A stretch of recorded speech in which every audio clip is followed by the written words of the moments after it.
At my daughter's engagement party, my son, a police officer, pulled me aside and whispered, "Dad, something about this wedding. It's not right. Something's off with them." I looked back at my daughter and her fiancé, suddenly uneasy, but I said nothing. Still, I couldn't shake the feeling, so I started digging quietly. 2 days later, my lawyer called me, and what he said hit me so hard I nearly collapsed. Welcome to my channel. Don't forget to like, subscribe, and tell me where you're watching from. If you heard that kind of warning at your own daughter's engagement, would you trust it or ignore it? Comment below. This is a fictional story enhanced for a richer experience.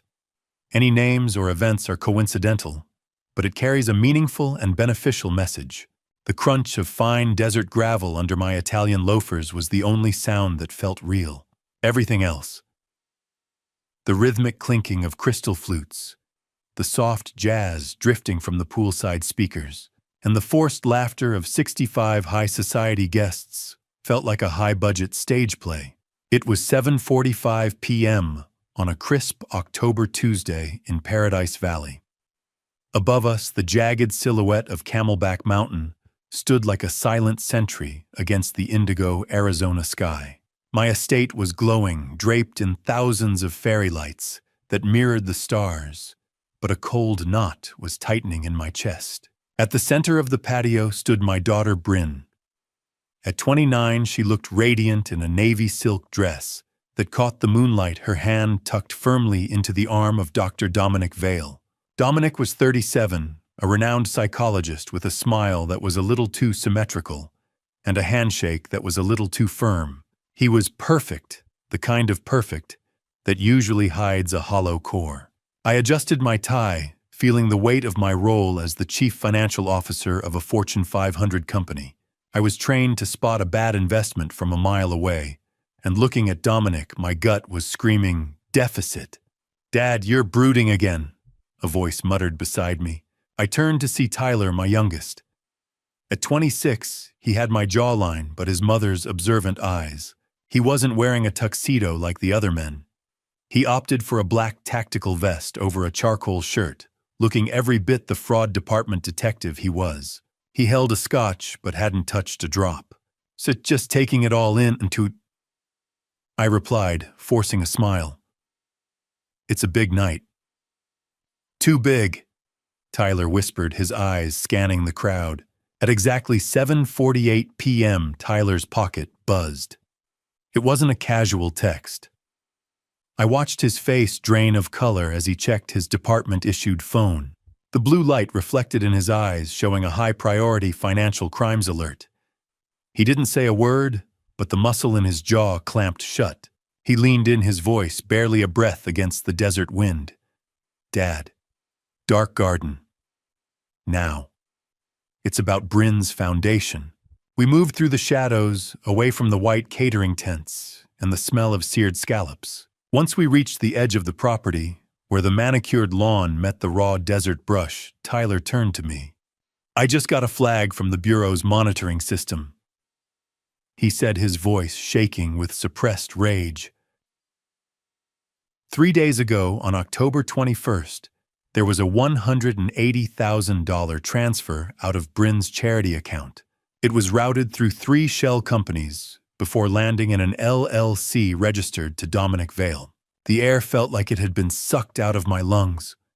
$180,000. That wasn't a mistake. It was a heist. "How long do we have?" I asked, my professional mask snapping into place. "The audit trails are messy, but the feds will pick this up in less than a week. If this goes federal, Bryn is the one whose name is on the filing papers. She'll be the one in the jumpsuit, not him." I looked back toward the lights of the party.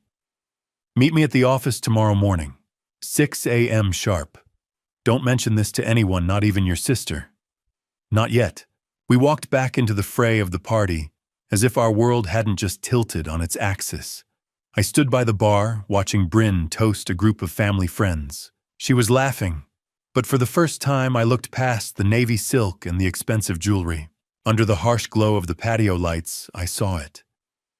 Her makeup was caked on unusually thick, an amateur's attempt to hide the dark, sunken circles under her eyes.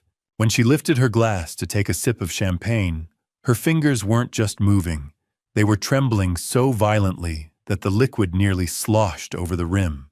Dominic reached out, placing a possessive hand on her lower back, and I saw her flinch, a micro-expression of pure, unadulterated fear that vanished a second later. Dominic whispered something in her ear, and she gave the guests a practiced porcelain smile. She had no idea that the silent father she adored was now standing in the shadows, holding the fuse to the bomb that was about to destroy her life. "What have you gotten yourself into, sweetheart?" I thought, my heart aching as the jazz music played on, masking the sound of my daughter's crumbling world. The last valet had long since driven away, and the heavy oak doors of the Paradise Valley estate were finally bolted shut. It was 11:30 p.m. Silence, heavy and suffocating, had replaced the jazz and the clinking of glasses. I sat in my second-floor study, the only room in this sprawling mansion that actually felt like mine. Outside the floor-to-ceiling windows, Camelback Mountain was a jagged ink blot against a sea of city lights. My tie was pulled loose, draped like a noose around my neck, and the glow from my desk lamp was the only thing cutting through the gloom. My laptop sat open, its cooling fan whirring like a heartbeat, but the screen had long since timed out. My eyes were fixed on a silver-framed photograph on the corner of the mahogany desk. It was taken in the summer of 2001. A younger, less tired version of myself stood on a pier in Maine, squinting into the sun. Beside me, Sarah was laughing, her hair caught in the Atlantic breeze. A 7-year-old Bryn was making a face at the camera, and baby Tyler was a bundle of blankets in Sarah's arms. We looked like the American dream personified. But looking at it now, all I could see were the cracks I had ignored for decades. The year 2019 was the year the dream shattered. It was June, the kind of brutal Arizona summer where the heat feels like a physical weight. Sarah, at 53, had always found peace in the stillness of the Superstition Mountains. She was an experienced hiker, but the desert is unforgiving. A loose rock, a momentary lapse in footing on a steep ravine, and she was gone. She didn't suffer. The rangers said it was instantaneous, but the irony was a jagged pill to swallow. While Sarah was taking her final breath in the silence of the canyons, I was 30,000 feet in the air, flying to New York to close a $40 million acquisition. I wasn't there to hold her hand. I wasn't there to say goodbye. I was busy making numbers move on a spreadsheet. At the funeral, as the bagpipes wailed and the dry desert wind whipped the black veils of the mourners, I looked at my children. Bryn, 24 and freshly graduated, looked like a ghost. Tyler, 21 and still in college, had eyes that were hard and distant. It was in that moment, staring at the mahogany casket, that the truth hit me like a physical blow. I had been absent for 25 years. I had traded my family's milestones for quarterly earnings and boardroom victories. I stepped down as CEO of Caldwell Financial Group a month later, taking the quiet title of chairman. I couldn't bring Sarah back, but I could try to buy back my soul. In 2020, I took $87 million, a combination of Sarah's life insurance and my own diversified portfolio, and established the Caldwell Family Foundation. It was a tribute to Sarah's lifelong advocacy for mental health. She had struggled with her own dark clouds of depression in private, a secret we kept behind our manicured hedges. I asked Bryn, who had just finished her MBA, to be the executive director. She threw herself into it with a passion that terrified me. It was her way of staying connected to a mother who was no longer there. For a while, I thought I was winning. Tyler joined the Scottsdale Police Department in 2021, and by early 2023 he had worked his way up to a detective in the Financial Crimes Unit. We started having Sunday dinners. I was finally present. I was finally the father they deserved. Then came Dominic Vale. They met in August 2022 at a Phoenix mental health conference. He was the keynote speaker, a PhD with 3 bestsellers and a voice like velvet. When Bryn brought him to dinner that September, I watched him closely. He was charming, yes. He was articulate. But as a CFO, I was trained to look for the fudge factor in every presentation. Dominic's personality felt rehearsed like a brand rather than a man. But Bryn was smiling, truly smiling, for the first time since the accident. So I stayed silent. I let him in. He proposed at the Desert Botanical Garden under a canopy of blooming cactus 3 weeks ago. Tonight was supposed to be the celebration of her new life. Instead, it felt like the beginning of an autopsy. I reached out and touched the glass over Sarah's face. "I promised I'd watch over them, Sarah," I whispered into the empty room. My voice sounded thin, brittle. I promised I wouldn't let them fall, but Tyler's words from the garden were echoing in my head louder than the silence. $180,000. Dominic's LLC. If Bryn was moving money, if she was compromising the foundation we built in her mother's name, I needed to know why. Was she a victim, or was she an accomplice? I opened the top drawer of my desk and pulled out a thick, cream-colored business card. Rebecca Strand, attorney at law. Rebecca had been our family lawyer for 20 years, the only person I trusted to navigate the shark-infested waters of high-stakes litigation. If Dominic Vale was the reason my daughter was breaking the law, he was about to find out that a father with nothing left to lose is the most dangerous auditor in the world. I stared at the card, my thumb tracing the embossed letters. The perfect Dr. Vale had no idea that the silent man at the party wasn't just a grieving widower. He was a man who had already failed his wife once. He wasn't going to fail his daughter. The espresso machine hissed a sharp mechanical sound that cut through the oppressive stillness of the kitchen. I didn't want a latte or anything with foam, just black, strong enough to scrub the exhaustion from my brain. It was 8 a.m. on Wednesday, October 25th. I sat at the expansive granite island, my hands wrapped around a heavy ceramic mug. Outside, the Arizona sun was already beginning to bake the patio, where only 12 hours ago we were celebrating a union that now felt like a floral-scented trap. As the caffeine hit my system, my mind began to do what it does best: audit the past 14 months. I needed to see where the numbers didn't add up. It started in August 2022. I remember Bryn bursting through the front door after a weekend mental health conference in downtown Phoenix. Her eyes hadn't looked that bright in years. "Dad, you have to meet him," she'd said, breathless. Dr. Dominic Vale. He gave the keynote on the empathy framework. His work on trauma therapy is groundbreaking. He's not just a clinician, he's a visionary. I did what any protective father and any CFO would do. I looked him up. His digital footprint was pristine, a sleek professional website, a PhD from a university in Oregon, a talk on a major global video platform with over 200,000 views. He owned a high-end clinic in North Scottsdale. On paper, he was a catch, 36 years old, successful, and seemingly devoted to the same causes Sarah had loved. I saw the credentials and the polished About Me section, and for the first time, I didn't dig deeper. I didn't verify the Oregon transcript. I wanted to believe the brochure. From September 2022 through early 2023, the courtship was a masterclass in American romanticism. Dominic was attentive in a way that felt almost cinematic. Weekly bouquets of lilies, Sarah's favorite, which Bryn had mentioned once in passing, arrived at the foundation office. He remembered her favorite obscure roast of coffee and the exact indie movies she liked. I met him for dinner 4 or 5 times during those months. He was polite, deferential even. He asked about my career at Caldwell Financial and expressed deep admiration for the foundation's endowment strategy. But even then, sitting over dry-aged ribeye at the Capitol Grill, a small chill had settled in my marrow. Dominic didn't ask about Bryn's childhood or her dreams. He asked about the board structure. He wanted to know how the $87 million was invested and what the succession protocol looked like for the family trust. "Just curious about the legacy you're building, Preston," he'd say with that symmetrical, practiced smile. I brushed it off. I told myself he was just a pragmatic man looking out for his future wife.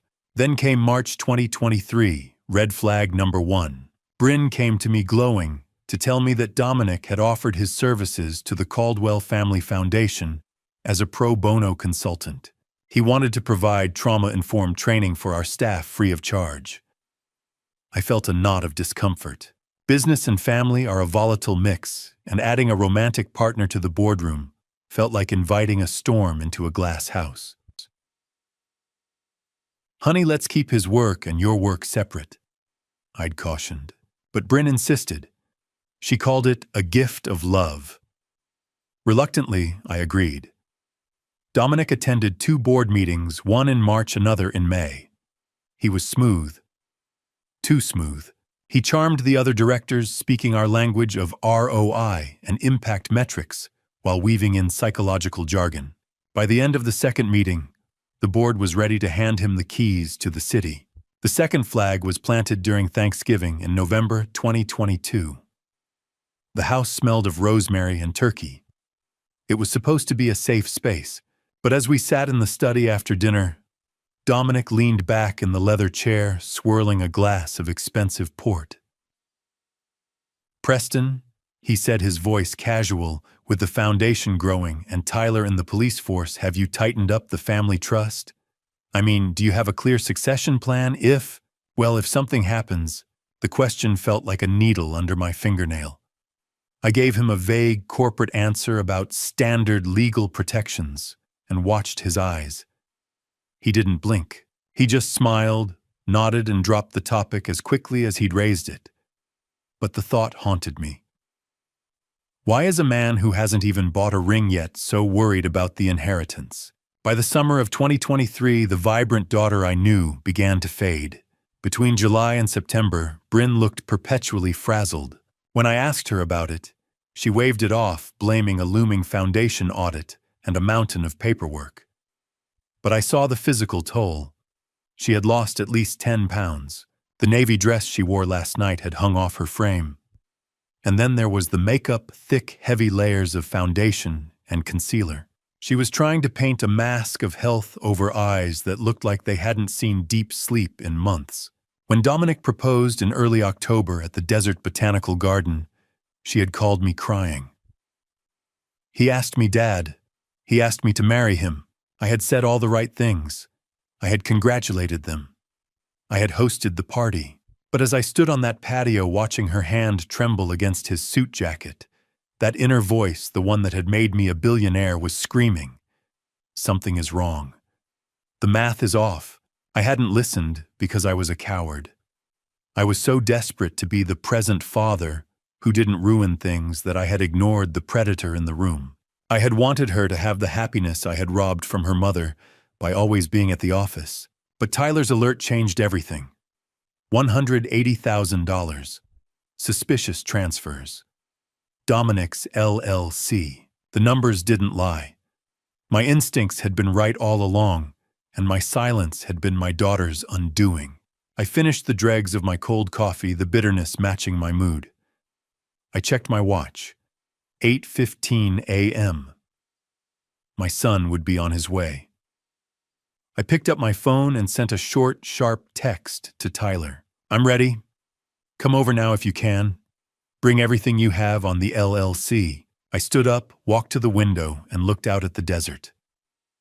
The time for being a present father was over. Now it was time to be the man I had been for 40 years, the one who finds the fraud and cuts it out at the root.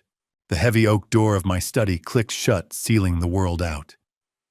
It was 8:30 a.m. Tyler looked like a man who had spent the last 12 hours staring into the abyss. He was still wearing the black tactical vest from the party.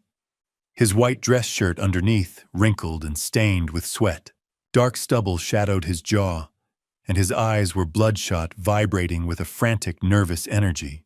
He didn't say hello.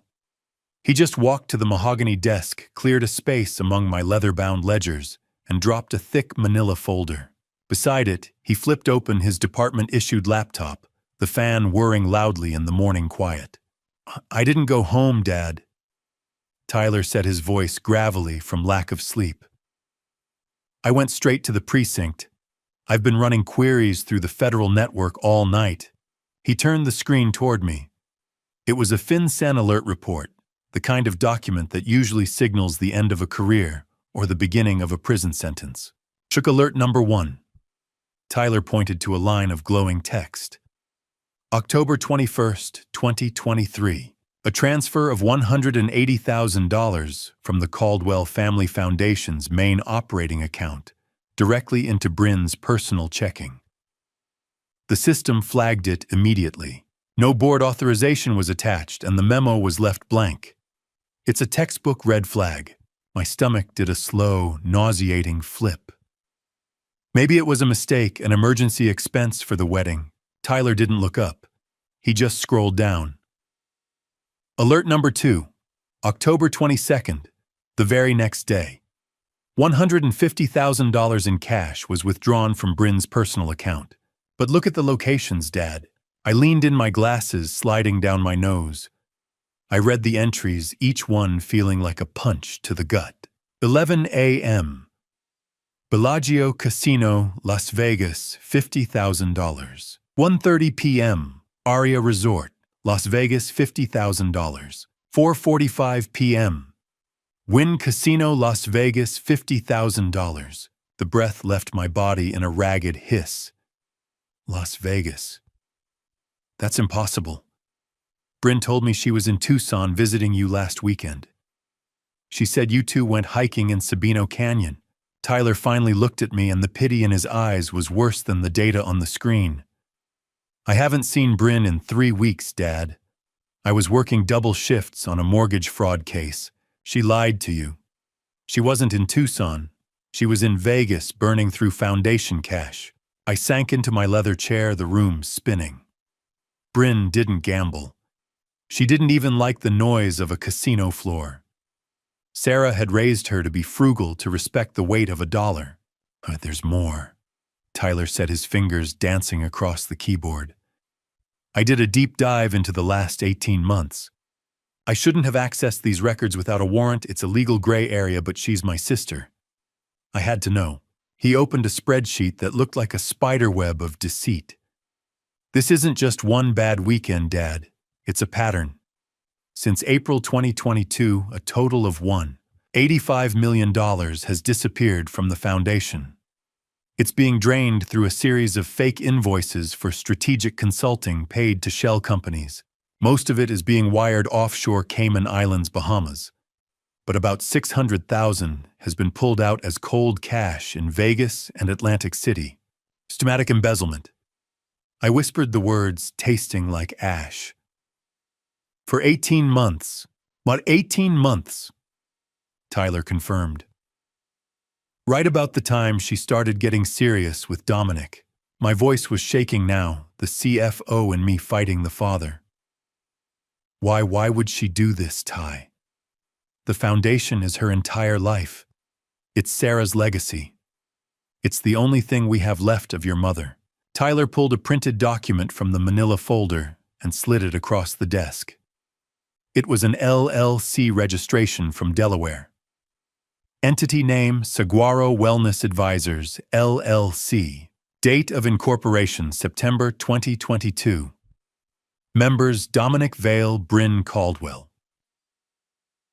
The $180,000 from the alert. It hit this LLC first. Tyler explained, tapping the paper. Then it was routed to Vegas. Bryn isn't just a victim here, Dad. She's a co-founder. She's doing this with Dominic. They're using the foundation as their personal ATM. I put my head in my hands, the weight of the realization crushing me. My daughter, my bright, compassionate Bryn, was a criminal, and the man she was about to marry wasn't just a husband. He was an accomplice. Or worse, a puppet master. My daughter is a thief. I groaned into my palms, and I gave her the keys to the vault. Tyler walked around the desk and put a heavy hand on my shoulder. His voice softened, losing the detective's edge for a moment. Or he got her into something she can't get out of. We've seen this before, Dad. Predators find a vulnerability like Bryn's grief over Mom, and they exploit it until there's nothing left. We need to find out if she's the mastermind or the hostage. I looked up, my eyes burning, the grief turning into a cold, hard resolve. What's the timeline, Tyler? How long before this goes official, before the sirens show up at our front gate? Tyler checked a timestamp on the monitor. The only reason the feds haven't knocked yet is because I put a silent watch on the Foundation's accounts 6 months ago. Just a precaution I took when Bryn took over. The alert hit my desk first, but I can't keep it hidden forever. If another analyst at the Bureau sees this, or if the next transaction triggers a secondary flag, we have 5 to 7 days max before this escalates to a federal level. I stood up, adjusting my shirt. The exhaustion was gone, replaced by the same icy clarity I used to have when a merger was going south. 1 week, I said, staring at the photo of Sarah on the desk. We have 1 week to find the truth. If she's a victim, we save her.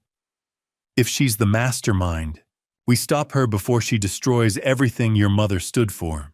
I looked at my son, the detective, and the father, finally on the same side of the glass. Start with Dominic's clinic. I want to know every cent that goes in and out of that place.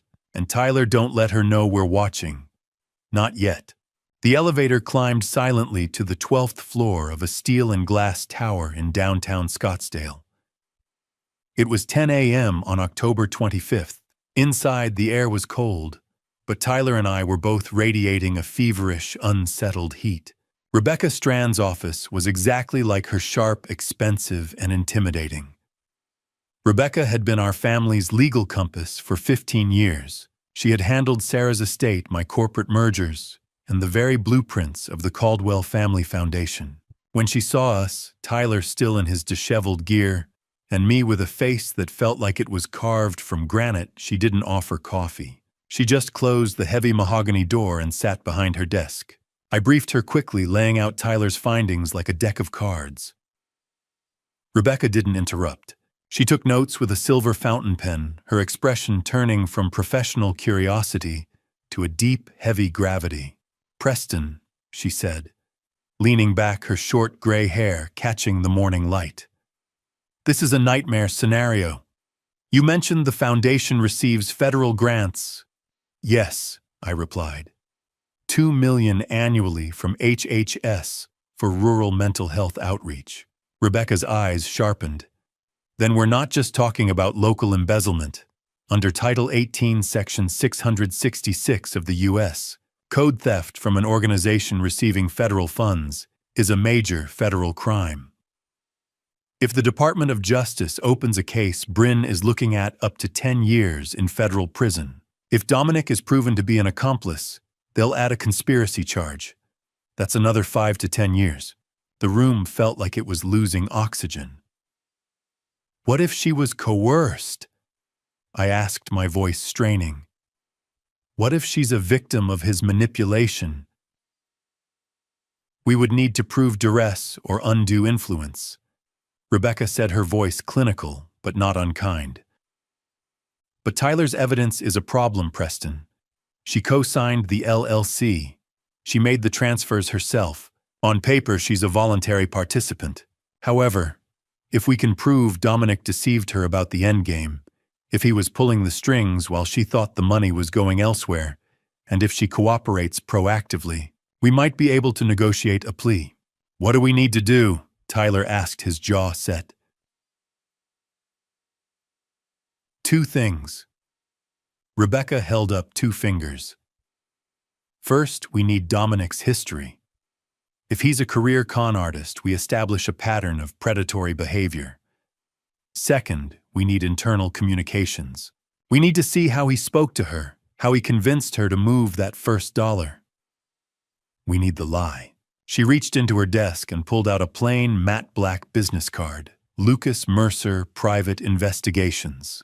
Lucas is an ex-Phoenix PD detective, 18 years in financial fraud. If Dominic Vale has a skeleton in his closet, Lucas will rip the door off the hinges to find it. I didn't wait. I called Lucas right there in Rebecca's office. He agreed to meet us at 2 p.m. at his office in Tempe. Before we left, Rebecca grabbed my arm, her grip surprisingly strong. Preston, listen to me. Do not confront Bryn or Dominic yet. Not a word. Not a look. If they realize you're onto them, they will destroy the digital trail or simply disappear. We need to move quietly, and we need to move fast. How much time do we have? I asked. Tyler said 5 to 7 days before the feds flag it. Rebecca calculated. I'd say we have 10 days maximum to gather our own evidence, confront Bryn, and decide our next move. If we go to the feds first with evidence of her cooperation, we control the narrative. If they come for her first, she's just another defendant in a jumpsuit.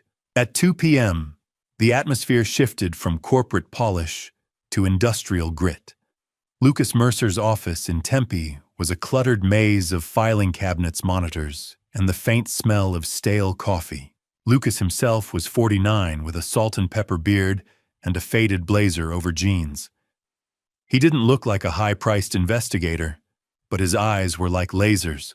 He listened to the story while leaning back in a squeaky chair. You want the full workup on Dr. Dominic Vale, Lucas summarized. The financials, criminal history, past relationships, employment verification, the whole 9 yards.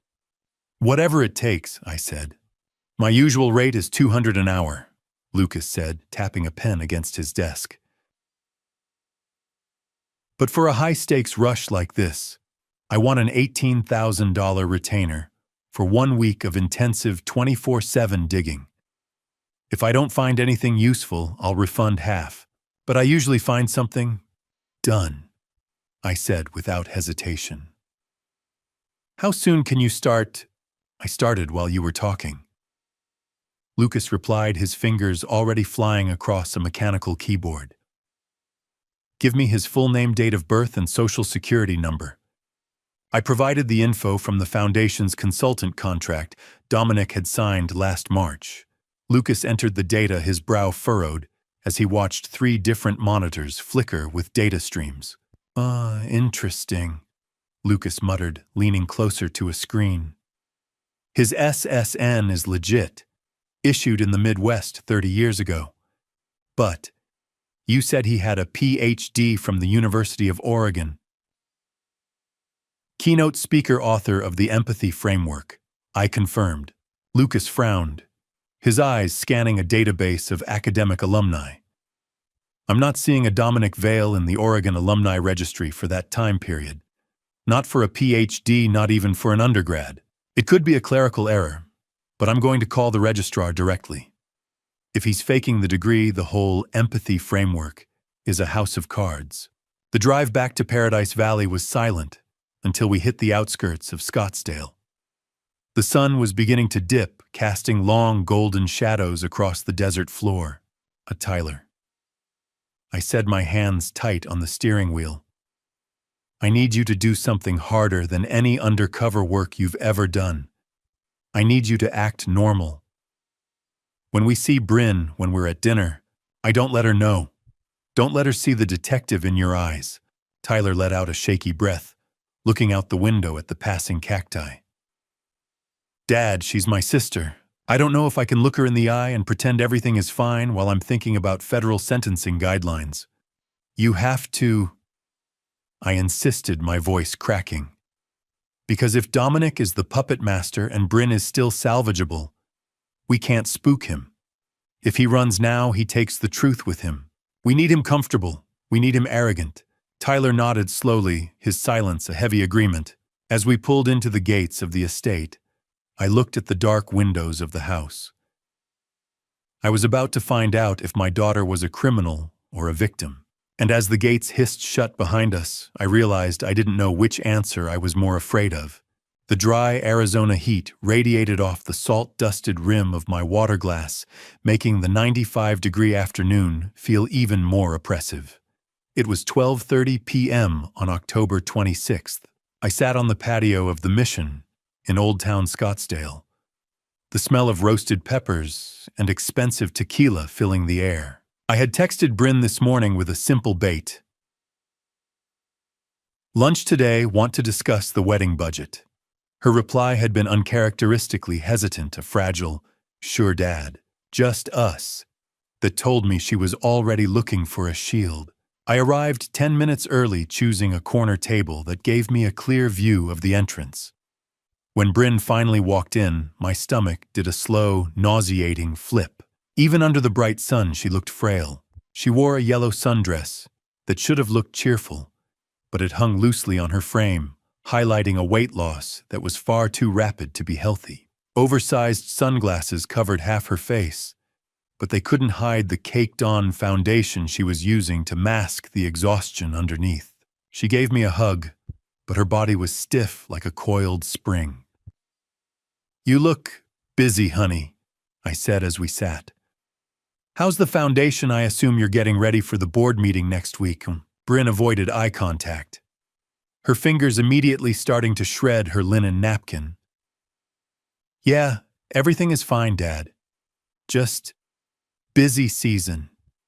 You know how it is." She didn't look fine. She looked like she was vibrating with a silent scream. I ordered the grilled salmon. She asked for a chicken salad she'd barely touch. We kept the conversation on the surface, the venue at the Scottsdale Resort, the guest list of 120, the bridesmaid drama. For a moment she laughed, and I saw a glimpse of the daughter I used to know. Then, at 12:55 p.m., the shadow fell over the table. "Hey, Bryn texted me you guys were here, hope you don't mind me crashing." Dominic Vale stood there looking like the cover of a luxury lifestyle magazine in a crisp white polo and dark jeans. He flashed that symmetrical, practiced smile and pulled up a chair before I could even offer. She called him. I realized my blood turning to ice. She was scared to be alone with me. Of course not Dominic. "Join us," I said, forcing a smile that felt like it was made of dry wood. He ordered an iced tea and leaned back, radiating an effortless charm that felt entirely predatory. "How's the market treating Caldwell Financial Preston?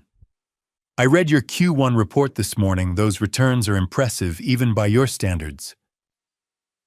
"We had a good quarter," I replied, my voice flat. "You've built an incredible legacy." Dominic said, his eyes locking onto mine. "Bryn actually showed me some of the family trust documents recently. Truly a sophisticated structure. Most people don't think that far ahead." The alarm in my head went from a hum to a roar. Those trust documents were private, locked in a secure vault at the office, and a digital backup only the three of us could access. Why would Bryn show him that? "The trust is just a safety net, Dominic," I said carefully. "Standard estate planning for a family like ours." Dominic leaned in his tone, shifting to that of a curious academic. "I'm actually writing a chapter for my next book on the psychology of family wealth. I was wondering from a technical standpoint, what kind of scenarios allow for a distribution outside the normal schedule? Hypothetically, of course." I took a slow sip of my water. "Why do you ask?" "Just research," he said smoothly. "For example, if a family entity, say Bryn's Foundation, faced an unexpected crisis, an audit issue or a legal claim, could you release trust funds to bridge that gap to protect the family name?" The table went silent. I felt the weight of the question like a physical pressure. He wasn't asking for a book. He was testing the locks on my safe. He knew the $1. $85 million was gone, and he was checking to see if I'd pay to hide the crime. The trust and the foundation are separate entities. "Dominic," I said, my voice turning cold. "And why would the foundation have a crisis? Bryn runs it impeccably." "Right, honey." I glanced at Bryn. She was staring at her untouched plate, her face frozen in a mask of terror. Dominic laughed, a hollow, cheerful sound. "Of course, just a hypothetical. Ignore me, I'm always in researcher mode. It's a professional hazard." The rest of the lunch was a blur of thick tension. I watched Dominic place a possessive hand on Bryn's shoulder, and I saw her flinch, a micro-expression of pure fear that she immediately tried to cover with a plastered-on smile. At 1:15 p.m., Dominic stood up to use the restroom. The moment the door closed behind him, the air seemed to rush back into the space. "Print," I whispered, leaning in. "Is everything okay? You seem stressed." Her eyes suddenly welled with tears, but she didn't let them fall. "Dad, I need to talk to you about something. Soon. But not now. Please. Honey, whatever it is, I can help. I'm scared, Dad." She whispered, her voice trembling so violently I could barely hear it. "But I can't talk here. Not with him." Dominic returned before I could say another word. Bryn's face reset instantly. The smile was back perfect and porcelain. I paid the bill, my hands steady only through sheer force of will. In the parking lot, the heat felt like a furnace. I hugged Bryn goodbye, and for a split second she clung to me like a drowning person. "I'm sorry," she breathed into my ear, so quiet I almost missed it. I watched them drive away in Dominic's silver sedan. I got into my own car, but I didn't start the engine. I sat there as my hands began to shake, the reality of my daughter's terror finally hitting me. I pulled out my phone and sent a text to Tyler. Dominic just probed the trust structure. He's looking for a way to cover the hole. Bryn is terrified she's breaking. We are running out of time. The rattle of the ancient air conditioning unit in Lucas Mercer's Tempe office provided a restless soundtrack to the silence. It was 5:00 p.m. on October 28th. Files were stacked like crooked towers on every available surface, and the smell of ozone from a bank of humming monitors filled the cramped space. Tyler and I sat in mismatched chairs, our eyes fixed on the manila folder Lucas was sliding across his scarred oak desk. I spent 48 hours straight digging through registrar archives and county court dockets. Lucas said, his voice sandpaper dry. "Dominic Vale isn't just a liar, Preston. He's a masterpiece of fiction." I opened the report. The first page was a summary that made my blood run cold. Finding one education, fabricated. "I contacted the registrar at the University of Oregon," Lucas explained, leaning forward. "I posed as a background verifier for an executive search firm. There is no record of a Dominic Vale, or any variation of that name, ever attending the university between 2008 and 2015, the years he claims to have earned his PhD. I ran a secondary check on national dissertation databases. Nothing. The man's entire professional credibility, the best-selling book, The Trauma Therapy Clinic in Scottsdale, the high-profile speeches, is built on a foundation of air. So the empathy framework is just a con artist's script." Tyler muttered, his knuckles white as he gripped the armrests. "Exactly," Lucas nodded. "But wait until you see where he was before he landed in Scottsdale. Page 3, Portland, Oregon. From 2019 to late 2021, Dominic had operated under a different banner, Cascade Wellness Group, LLC.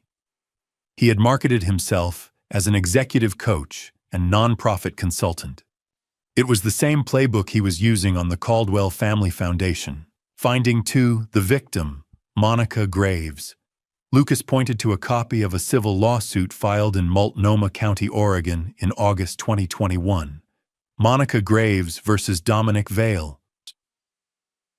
Monica Graves was the director of the Northwest Regional Fund, a nonprofit with a $12 million budget, Lucas said. She hired Dominic to streamline their operations.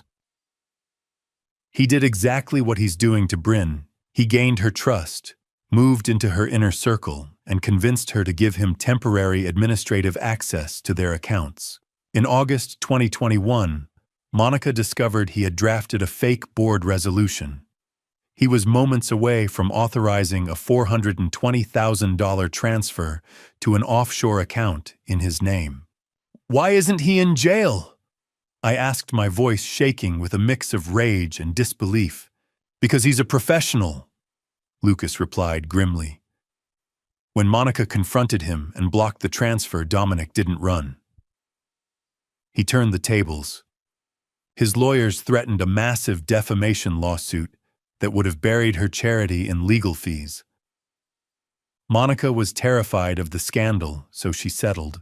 She paid Dominic $80,000 just to sign an NDA and disappear. He dissolved Cascade Wellness and left Oregon with a clean record and a fresh bankroll. Lucas leaned back, his eyes catching the blue light of the monitors. I tracked Monica down. It took some convincing, but once I told her about Bryn and the Caldwell name, she broke her silence. She's willing to testify if we take this to the feds.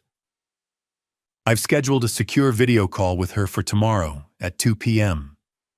She wants to warn your daughter before he does to Bryn what he did to her. I stared at the black and white photos of the court documents. This wasn't a man who had made a mistake. This was a predator who moved from city to city, changing his LLCs like a snake sheds its skin. Finding 3. The pattern, Denver. There's more, Lucas added, tapping a smaller file. Preliminary stuff from 2017 to 2019 in Denver.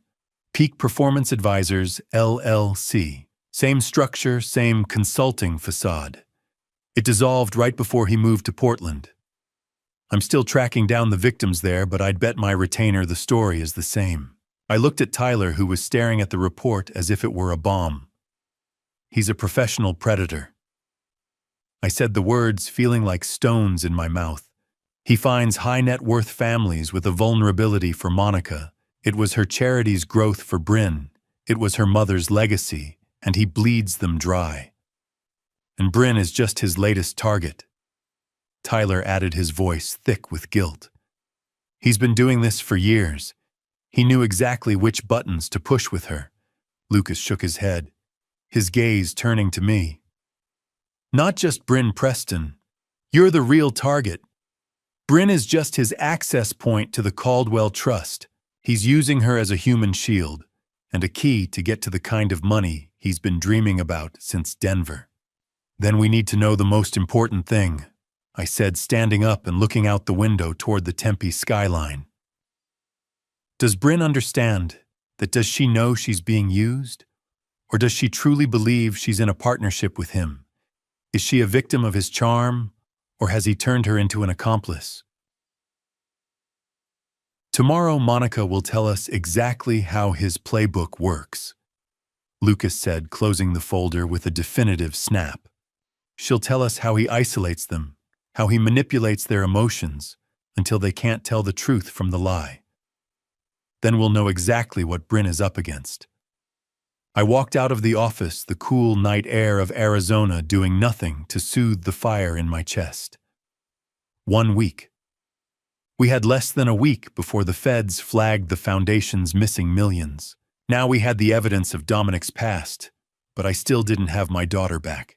And as I drove home through the desert dark, I realized that saving Bryn might mean destroying the man she thought was her savior.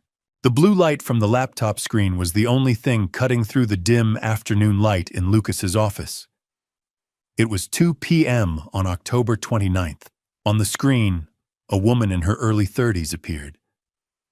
Monica Graves had her brown hair pulled back in a tight ponytail, and her oversized glasses couldn't hide the exhaustion in her eyes. She looked like someone who had survived a shipwreck and was still afraid of the water. Monica, thank you for doing this. Lucas started leaning toward the microphone. This is Preston Caldwell and his son Tyler. Preston's daughter is currently engaged to Dominic Vale. Monica took a sharp, jagged inhale. Her hand flew to her mouth, and for a moment I thought she might disconnect. Oh my God, she whispered, her voice trembling. He's doing it again. He's actually doing it again. She took a moment to steady herself, then began to recount a story that felt like a haunting echo of our own lives. It started in 2020 at a Portland conference on nonprofit leadership. Monica was only 27 then, the rising star and executive director of the Northwest Regional Fund. Dominic had been the keynote speaker. His topic, building trust in nonprofit leadership. He was magnetic. Monica recalled, staring at a point just past the camera. I approached him after his speech and he offered to consult for us for free. He told me he was building his portfolio and loved our mission. By January 2021, he was in my office every week. He was unpaid, helpful, and seemingly selfless. He streamlined our accounting and trained our staff. My board of directors absolutely loved him. I felt a cold weight settle in my chest. It was the exact same entry point he'd used with Bryn. But then, Monica continued, her voice dropping. He started offering me executive coaching sessions to help with my stress. I was vulnerable. I'd just gone through a bad breakup, and I was overworked. I opened up to him. I told him how overwhelmed I felt by the financial oversight of a $12 million budget. That's when he suggested his solution in July 2021. The temporary account management, I muttered, recalling Bryn's recent paperwork stress. Exactly, Monica said, a bitter tear escaping. He told me to focus on the programs while he handled the numbers for 60 days. I thought I only gave him view-only access, but he was smarter than that. He used my login to go deep into the bank portal settings, places I never looked, and granted himself full transfer authority. The climax came on August 12, 2021.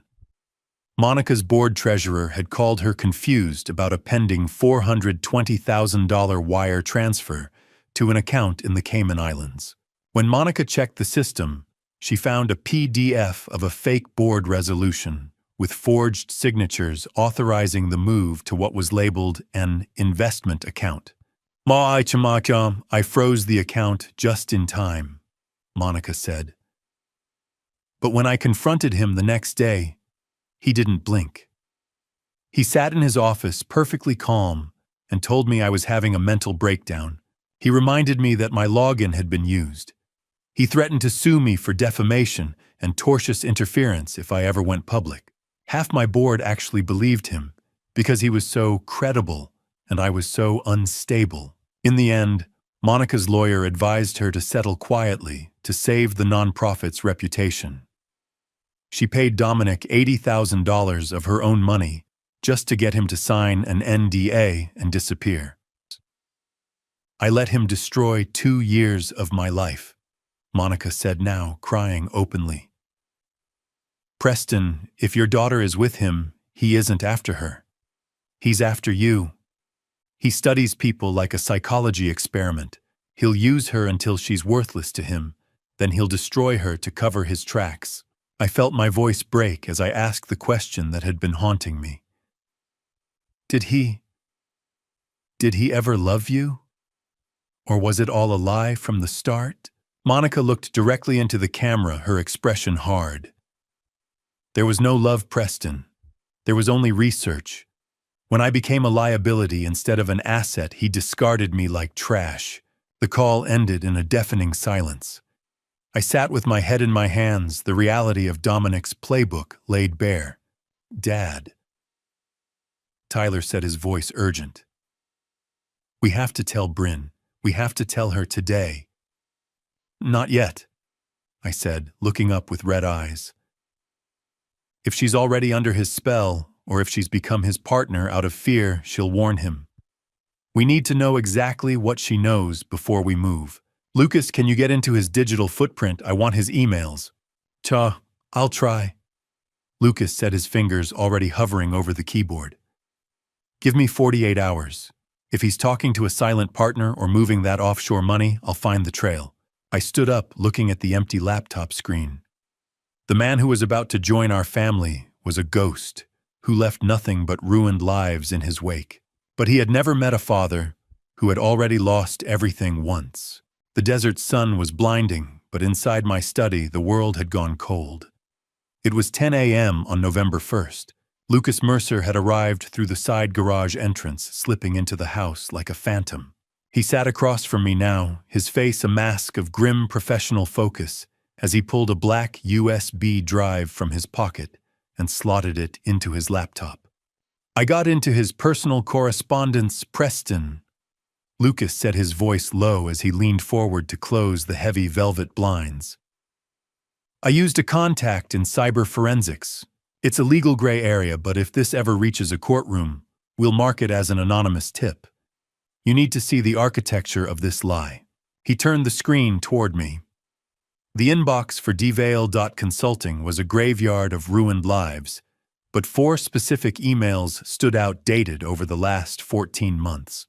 Email 1, September 15th, 2022. Subject B, assessment. It was a memo Dominic had written to himself. It read like a lab report on a specimen. Subject Bryn Caldwell, 28. Executive Director. Foundation assets, $87 million. Father Preston Caldwell, net worth estimated $60 million plus. Target Family Trust, $12 million. B has a severe gambling addiction, online poker, and high-stakes sports betting, discovered during initial therapy sessions on August 28th. Current debt, $680,000 to offshore sites and local sharks. B is desperate, ashamed, and terrified of her father finding out. Perfect leverage. Plan, encourage additional losses, then offer the solution via the trust. Timeline 12 to 18 months to marriage, then extraction. My hands began to shake so violently I had to grip the edge of the mahogany desk. He knew, I whispered. He didn't try to help her. He weaponized her sickness. Email 2, February 3rd, 2023 to rc@securevault.ch. Dominic was writing to an offshore associate. Phase 2 confirmed. Trust is $12 million liquid. B now owes $1. $1 million after I introduced her to platinum-tier sites. She's completely hooked. She believes a foundation audit will expose her. I've positioned myself as the only savior. She thinks we're partners. Plan, convince father to release trust funds as an emergency loan, transfer offshore, and disappear. B is fully committed. Timeline extraction, December 10th.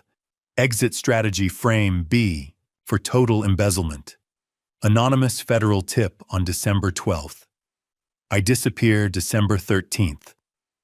B takes the fall. Her accounts, her signatures. Clean. Tyler, reading over my shoulder, let out a breath that sounded like a sob. She's not just a victim, Dad, he whispered. She's an accomplice. She's helping him rob you. Email 3, October 20th, 2023. From Bryn's personal Gmail, this one hit the hardest. It was sent just days before the engagement party. D, I can't sleep. I keep thinking about what we're doing to my dad. He's going to be devastated. But you're right, if I don't do this, I'll go to prison for the $1.85 million. If we pull this off, we can pay him back eventually, right? Once we're in Barcelona, we can start fresh. I trust you. I love you. I just wish there was another way. But there isn't. I'll talk to Dad next week about the audit crisis.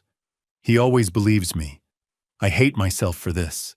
But I hate the idea of losing you more. B. Tears blurred my vision, splashing onto the keyboard. My daughter, I choked out. She's planning to destroy me, and she thinks he's going to take her to Barcelona. Fortunatin, Lucas said softly. There's one more. You need to see how the partnership ends. Email 4, October 21st, 2023. Subject Endgame, Dominic's final play, sent to his offshore contact. B is getting nervous. I reassured her, but I'm pushing the timeline. She'll approach her father between November 5th and 10th. Once the $6.5 million transfer from the trust is complete, I execute the exit. Step 1, transfer funds to a secondary account B cannot access. Step 2, send anonymous email to Federal Field Office regarding B's forged trust documents. All evidence points to her. Step 3, disappear December 13th with my alternate identity. B, will be arrested within 72 hours. Her own emails to me show intent. I've archived everything for the feds to find. Estimated sentence 15 to 20 years. By the time she realizes I set her up, I'll be in Southeast Asia. No loose ends. D. The silence in the study was deafening. The ticking of the grandfather clock in the hallway sounded like a countdown to an execution. My daughter was walking straight into a trap, convinced she was escaping one. He's going to destroy her. My voice was hollow, stripped of all emotion. He's going to take the money and leave her to rot in a federal cell for 2 decades. And she has no idea. Tyler slammed his fist against the wall. Dad, we have to show her this. Right now. If she sees what he's really planning, she'll have to wake up. I looked at the screen, at the cold, calculating words of the man my daughter loved. She'll break Tyler. This will shatter her soul. I stood up, the CFO in me dead replaced, only by the father who had already buried his wife. But she's still my little girl. I'll be damned if I let that monster use her and throw her away like trash. So what's the play? Lucas asked, already closing his laptop. Now, we don't wait for him to move, I said, my eyes turning to steel. We bring Bryn here. We show her the truth, and then we give her one chance to choose the man who is selling her life for a bank account, or the family that will crawl through hell to save her. The desert air outside was cool, but inside the formal living room of the Caldwell estate, the atmosphere was freezing. It was 7:30 p.m. on November 2nd. I had called Bryn an hour earlier, my voice a forced anchor of stability. She had arrived looking like a ghost of herself. No makeup, a simple sundress hidden under a heavy cardigan, and eyes that moved with the twitchy energy of someone looking for a trap. Sit down, sweetheart, I said, gesturing to the leather couch. We rarely used this room. The fireplace was cold, and the air smelled of lemon polish and old money. Bryn sat, her hands trembling in her lap. Dad, what's going on? You're scaring me. Why couldn't Dominic come? Is this about the wedding budget? I sat across from her, placed my iPad on the coffee table, and looked her in the eye. I didn't see the executive director of a multi-million-dollar foundation. I saw my little girl drowning. Chandra. Bryn. I know about the gambling. I started, my voice steady but cracking at the edges. I know about the $1.85 million you took from your mother's foundation, and I know you and Dominic are planning to take $6.5 million more from the family trust.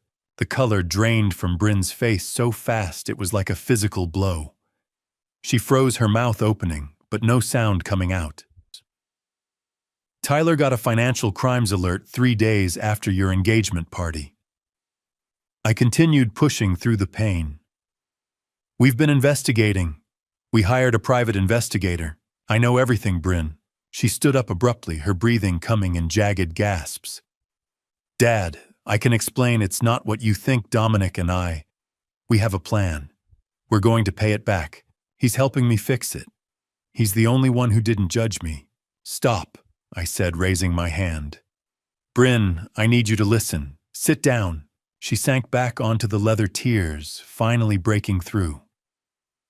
I'm not here to yell at you, I said, my voice softening. I'm here to save your life. Because Dominic Vale doesn't love you. He never did.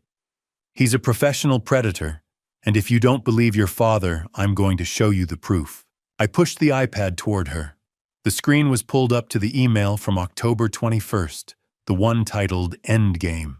She read it, I commanded. All of it. Bryn picked up the device with shaking hands. I watched her face as she read. I watched the confusion shift to disbelief, then to a cold, sharp horror as she reached the part where Dominic detailed his plan to frame her and flee to Southeast Asia while she served 20 years in federal prison. The iPad hit the floor with a thud. Bryn stood up, pacing the rug, hyperventilating. No, this isn't real. You faked this. You've always hated him because he's not a finance guy. I didn't fake it, honey, I said, standing to meet her. Lucas Mercer pulled it directly from his account.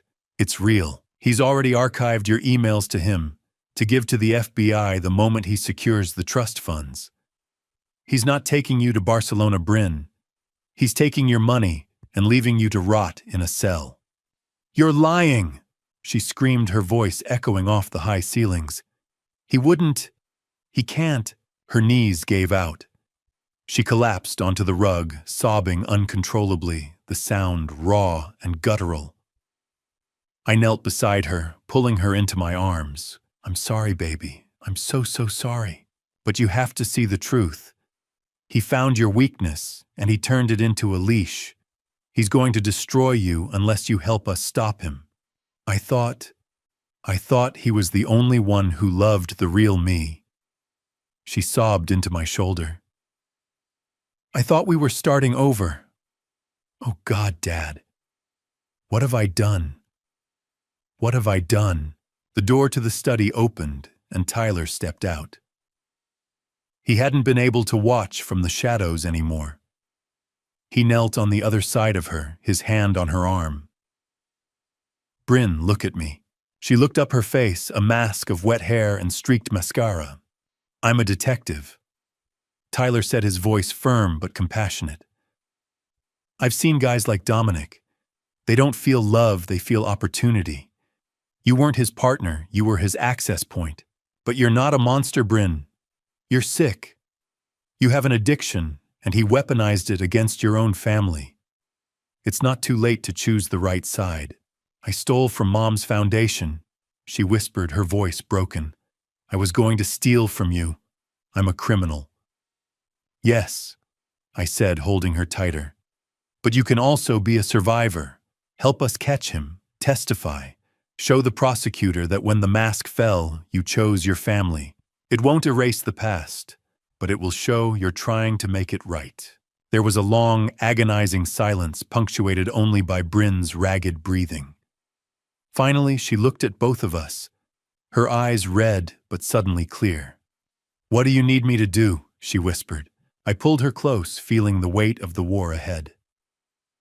First, we're going to get you a lawyer who specializes in federal cooperation, I said. Then we're going to set a trap.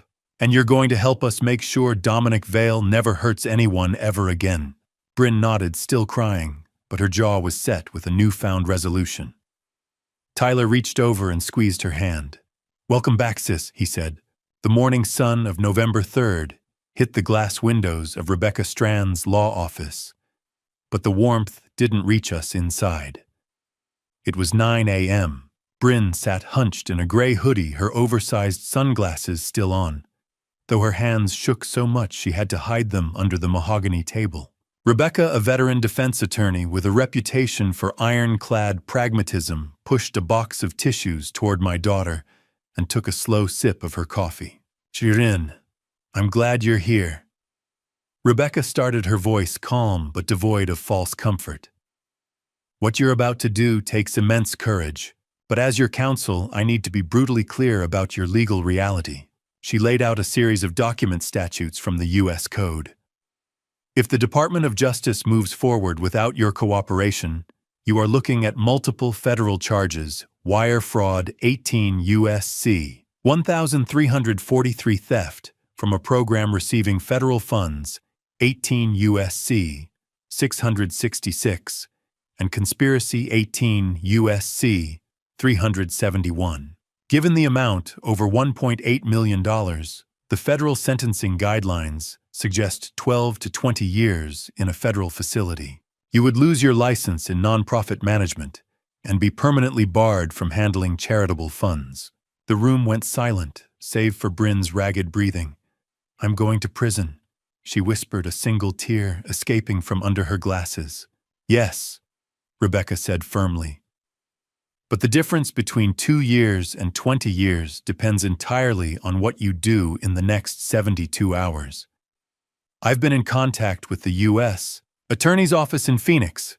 They've agreed to proffer an agreement to hold off on an arrest warrant if you deliver Dominic Vale on a silver platter. If we succeed, we can negotiate a plea deal, perhaps 18 to 36 months, reduced further for good behavior, followed by 5 years of probation and mandatory addiction treatment. But we have a deadline. If there is no progress by November 8th, they move forward with your warrant. Tyler stood up and pulled a whiteboard into the center of the room. Here's the sting operation, he said, drawing a diagram of a controlled setting. Well, we need 3 things. 1, a recorded confession from Dominic admitting he planned to frame you. 2, proof of his intent to steal the trust money. 3, his admission that he manipulated your addiction as leverage. No. We have to move before November 10th. I added, remembering the timeline in Dominic's intercepted emails. He expects the trust funds to be released by then. The plan was high risk. Bryn would have to meet Dominic at a private location somewhere he felt safe enough to brag, like his clinic or his apartment. You have to act normal, Rebecca instructed Bryn. Set up a meeting for November 5th or 6th. Tell him Dad finally agreed to sign the trust release forms, and you need to go over the logistics of moving the money offshore. During the meeting, you will elicit a confession. Ask him, what happens if Dad finds out? What's the plan if the FBI investigates? We need him to confirm the end game on tape. What if he suspects me? Bryn's voice was small, terrified. What if he hurts me? I'll be right outside, Tyler promised, leaning down to meet her eyes. Unmarked car, full surveillance team. We'll be 30 seconds away. He won't have a chance to touch you. At 10:30 a.m., Detective Olivia Grant from the Scottsdale PD's Financial Crimes Unit arrived. She was a colleague of Tyler's, a no-nonsense investigator who specialized in undercover tech. She opened a small plastic case containing a covert wire kit, a microphone no larger than a grain of rice, and a transmitter the size of a credit card. We can hide this in your waistband or your bra, Bryn, Detective Grant explained. The tech is military grade. We'll hear every heartbeat in real time. If at any point you feel unsafe, you use the safe word. Let's use Barcelona. If you say that we come through the doors immediately. Understood. Bryn nodded slowly, her face pale as ash. I'll text him tonight, she said, her voice gaining a sliver of steel. I'll tell him Dad signed the forms, and we need to finalize the timeline. After the meeting, the others left the room to give us a moment. I looked at my daughter, so small in that oversized hoodie, and my heart broke. You don't have to do this, Bryn, I said softly. I can take the financial loss. We can go to the FBI right now, and you can plead guilty without the risk of facing him.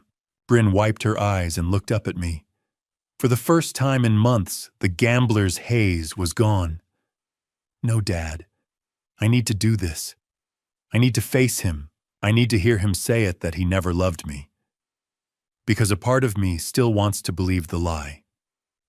If I don't hear the truth from his own mouth, I'll never forgive myself for what I almost did to you. I pulled her into a hug, holding her tight, as if she were still 6 years old.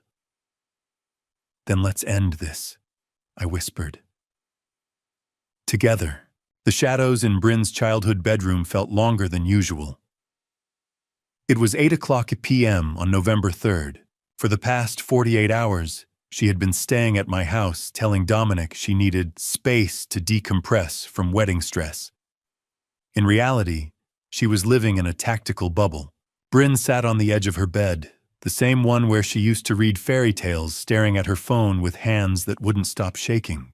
Tyler sat beside her, his voice a low, steady anchor. You've got this, sis. Just act like the girl he thinks he's already bought and sold. Excited. Eager. Ready for the win. Bryn took a jagged breath and typed. Bryn, 8:03 p.m. Hey, babe. Can we meet tomorrow night? Just us. I have amazing news about Dad. 2 minutes crawled by like hours. Then the phone buzzed. Dominic, 8:05 p.m. Of course. What's the news? Can you tell me now? Bryn looked at Tyler. He gave a sharp nod. Hook him. Make him feel the money is within reach. Bryn, 8:06 p.m. I'd rather tell you in person, but let's just say Dad came around much faster than we thought. Can you meet me at your clinic around 7 p.m. tomorrow, November 4th? I'll bring dinner and we can celebrate properly. Dominic, 8:07 p.m. You're killing me with the suspense, but okay. Clinic at 7. I'll clear my schedule. I love you, B. This is really happening. Bryn, 8:09 p.m. I love you too. See you tomorrow. The moment the last message sent, Bryn dropped the phone as if it had burned her and broke into silent, racking sobs. Tyler pulled her into a hug. You did great. Just one more day, and this ghost is out of our lives. November 4th, 2023. The morning was a blur of technical precision. At 9 a.m., we were at the Scottsdale PD in Detective Grant's office. She showed Bryn the device, a Bluetooth transmitter no larger than a thumb drive. It was taped to the small of Bryn's back with a microphone thread as thin as fishing line woven into the lace of her bra. It's crystal clear, Grant said after a sound check. When you walk in, greet him normally. Sit close, the mic works best within 6 feet. Your job is to be the audience. Men like Dominic are narcissists. They love to brag when they think they've won. Let him tell you how smart he is. By 11 a.m., we moved to Rebecca's office for script rehearsals. Tyler and Rebecca grilled Bryn, helping her steady her voice. So Dad signed the release forms yesterday. The trust funds will transfer to our joint account by November 10th. What's our timeline after that? I keep thinking, what if Dad somehow finds out later? What's our story? Will anyone be able to trace the foundation money back to me? Bryn practiced until the tremors in her voice vanished, replaced by a cold, hollow determination. At 3 p.m., the surveillance team scoped the location, Dominic's clinic in Old Town Scottsdale Suite 204. It was a second-floor office with a private entrance, perfect for Dominic to feel safe and perfect for us to box him in. Tyler and Detective Grant would be in an unmarked van 40 feet away, listening in real time. 2 other officers were already positioned in the adjacent suite, the wall between them thin enough to hear a raised voice. If you say Barcelona, we breach, Grant reminded her. 10 seconds or less. At 6 p.m. back at the house, Bryn dressed in a simple blouse and jeans. I held her hands, finding them cold but still. If at any point you want to stop, you say the word. Your safety is worth more than any confession. I won't stop, Dad, she said, looking me in the eye with a clarity I hadn't seen in years. I owe you this. I owe Mom's foundation, and I owe myself the truth. I kissed her forehead, my heart heavy with a father's pride and a father's fear. I'll be in the van with Tyler. You won't be alone for a second. 6:45 p.m. Bryn pulled her car into the clinic parking lot. Tyler was 3 cars behind her in the shadows. I sat in the back of the surveillance van headsets, on listening to the rhythmic sound of Bryn's breathing through the wire. She sent one last text to my phone. I'm ready. I replied instantly. We're here. You've got this. Bryn stepped out of the car, walked up the stairs, and knocked on the door of Suite 204. The door opened. I heard the familiar, polished voice of the man I now loathed. Hey, beautiful. Dominic said, the sound of a wine cork popping, echoing through the transmitter. Come in. The trap was set. Now we just had to wait for the predator to speak. The air in Suite 204 was thick with the scent of expensive vanilla candles and the smooth, deceptive notes of jazz. It was 7:02 p.m. Dominic stood there in the dim light, looking every bit the successful psychologist, navy shirt unbuttoned at the collar. Barefoot, a relaxed smile on his face. He pulled Bryn into a hug, kissing her forehead, with a possessive tenderness that made my skin crawl through the headset. Hey, beautiful, he whispered. I've been dying to hear your news. Come sit. Inside the surveillance van parked 40 feet away, the silence was absolute. Tyler's eyes were locked on the audio levels, his jaw set so tight I could see the muscles pulsing. Detective Grant signaled the team in the adjacent suite. "Stand by," she breathed. I gripped my knees, my daughter's heartbeat thumping rhythmically in my ears through the wire. Bryn played her part perfectly. She sat on the leather couch, letting Dominic drape an arm around her shoulders. She looked excited, her voice breathless in a way that mimicked genuine joy. "I talked to Dad yesterday," she started. "I did exactly what you said. I told him the foundation auditors found discrepancies and the board was panicking. I told him if we didn't show financial stability fast, they'd go public with an investigation." Dominic tensed slightly, his fingers pausing as they played with her hair. "And he was upset, asked a million questions, but I stayed calm. I told him we needed proof of liquidity within 30 days. Dominic, he said he'd help. He's meeting Rebecca on Monday to sign the trust release forms. $6.5 million transferred to a bridge account." Dominic stood up so fast he nearly knocked over the wine. He pulled Bryn to her feet, laughing as he swung her around. "You did it. You actually did it. Oh my God, Bryn, I'm so proud of you." He held her face, kissing her deeply. "Of course he believed you. You're his daughter. He trusts you more than anyone." I saw a flicker of something dark in his eyes through the remote camera feed, a predator seeing the cage door open. He poured 2 glasses of wine, the silver clink echoing in my headset. "To us, to the future, to Barcelona." Dominic sat back down, pulling Bryn close. He was leaning in now, his eyes bright with the fever of a man who could already smell the money. "In 2 weeks, babe, we're going to be free.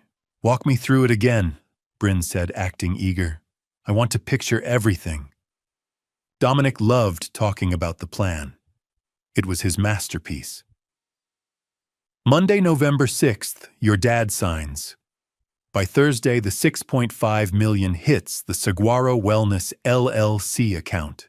Then, on Friday the 10th, I transfer it to a secondary holding account I set up in the Cayman Islands. No U.S. reporting, totally private. We let it sit there for 48 hours to make sure no flags pop up. Then Monday the 13th, we wire it to our personal accounts in Barcelona." "Why the Caymans?" Bryn asked, acting confused. "Why not just send it straight?" "Because of the layers, Bryn," he said, his voice patient as if explaining to a child. "Arizona Trust to Saguaro LLC to Cayman to Barcelona. Each hop makes it harder to follow. By the time anyone realizes the money is gone, we're untouchable. We fly out November 14th, 10 p.m. 30 hours later, we're sipping sangria on La Rambla." He painted a picture of a life in El Gótico cobblestone streets, balconies overlooking plazas, real estate investments, and passive income. "We'll send your dad an email after we land, something vague. By the time he processes it, we'll be ghosts." In the van, my breath hitched. He was talking about disappearing my daughter as if she were a piece of luggage he intended to lose. "Do you think we'll ever be able to come back?" Bryn asked softly. Dominic shook his head. "Honestly, probably not for 10 or 15 years. But who cares? We'll have each other. If you stay, you go to prison for the foundation money. If you come with me, you're free. It's the only choice, Bryn." "He's good," Tyler whispered in the van. "But we need a confession of criminal intent, not just a travel itinerary." Bryn took a tiny sip of wine, then leaned back looking thoughtful. "Hey, can I ask you something random?" "Of course." "Last week I saw a name on an old contract in your home office. Monica Graves, Northwest Regional Fund. I didn't think much of it, but then today I got this weird message on social media from a lawyer. They told me to ask you about what happened in Portland. Then they deleted it." The shift in the room was instantaneous. Dominic sat up straighter, his arm sliding off her shoulder. His body language went from lover to hunter in a heartbeat. What kind of message? It freaked me out, so I Googled it. Bryn said, her voice innocent but probing. I found articles from 2021 about a dispute over fund transfers. Dominic, what happened? I want to make sure I know everything before we leave the country. No surprises. Dominic's jaw clenched. He tried to smile, but it didn't reach his eyes. Bryn, that was a misunderstanding with a former client. It was resolved years ago. But the articles said something about a lawsuit. I just want to be sure, babe. Dominic stood up and walked to the window, his back to her. For 10 long seconds, the only sound was the jazz music. When he turned back around, the warmth was gone. His face was cold, calculating, and dangerous. Bryn, how much do you actually know about Monica? Nothing, she said, her voice shaking with a fear that wasn't entirely acted. Just the message. Why should I know more? Dominic walked back and sat on the edge of the coffee table, inches from her face. His eyes locked onto hers with a terrifying intensity. If we're going to do this, if we're going to build a life together, you need to understand something. My past is complicated. I've made enemies. People who didn't appreciate my methods. Monica Graves is one of them. And if someone is trying to poison you against me, we have a problem. What, Dominic, you're scaring me, Bryn whispered. What happened with Monica? Dominic leaned forward, his voice dropping to a low, menacing crawl. I'm going to tell you the truth. Because I love you. And because if we're partners, you deserve to know. In the van, Detective Grant gripped her radio. This is it. Get ready. I know the $1.85 million figure has shocked many people. But what comes next will show you that this amount is just the tip of the iceberg.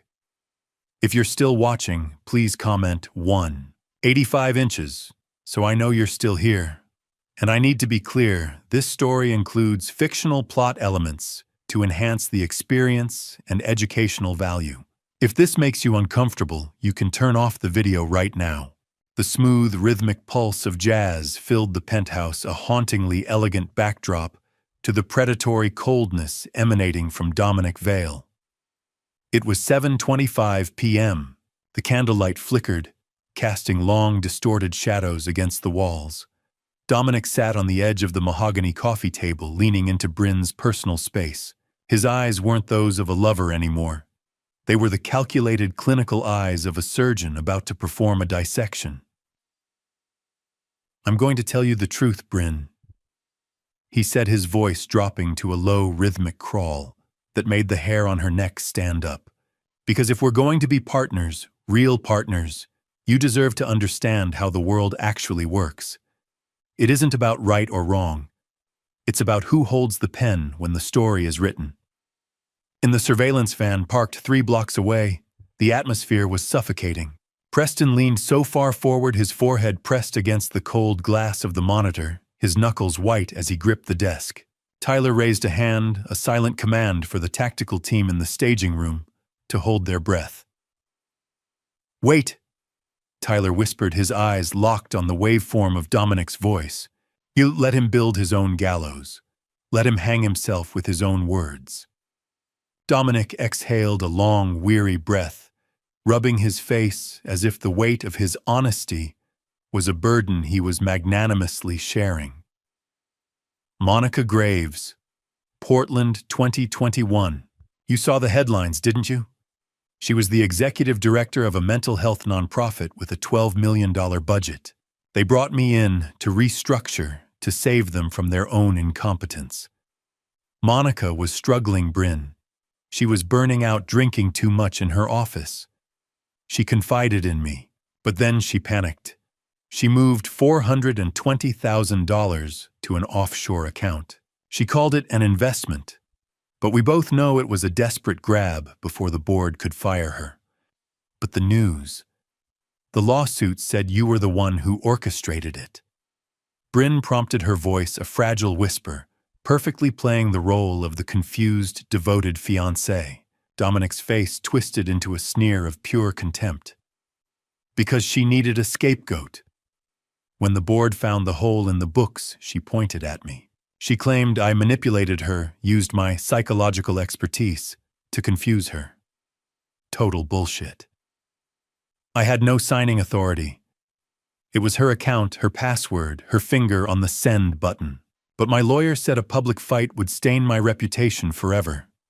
So I paid her $80,000 to sign an NDA and disappear. It was extortion, Bryn. But in this world, sometimes you pay the tax on other people's stupidity. He reached out, taking Bryn's cold hands in his. Sometimes the people I try to help turn on me when their own mistakes catch up to them. Monica was one.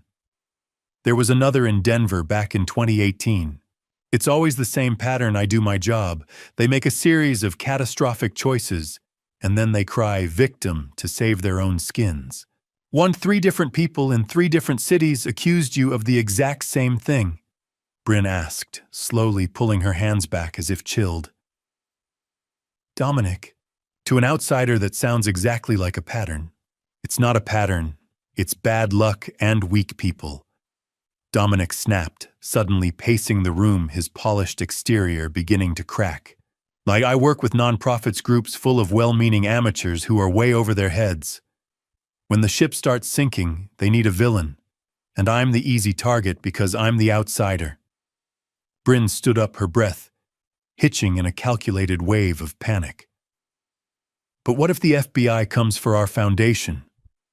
What if they look at the money I moved, and then they look at you and find Monica? They'll link us, Dominic. They'll see the connection. Dominic stopped pacing. He grabbed her shoulders, not with heat, but with a firm, silencing grip that felt like a vice. Bryn, look at me. Listen carefully. If the FBI investigates, they will investigate you. They will never find me. Bryn froze, her eyes wide. What do you mean? Dominic let go and stepped back, smoothing his hair, deciding it was time to drop the final curtain. He believed she was too deep in the mire to ever climb out. Let's look at the ledger, Bryn.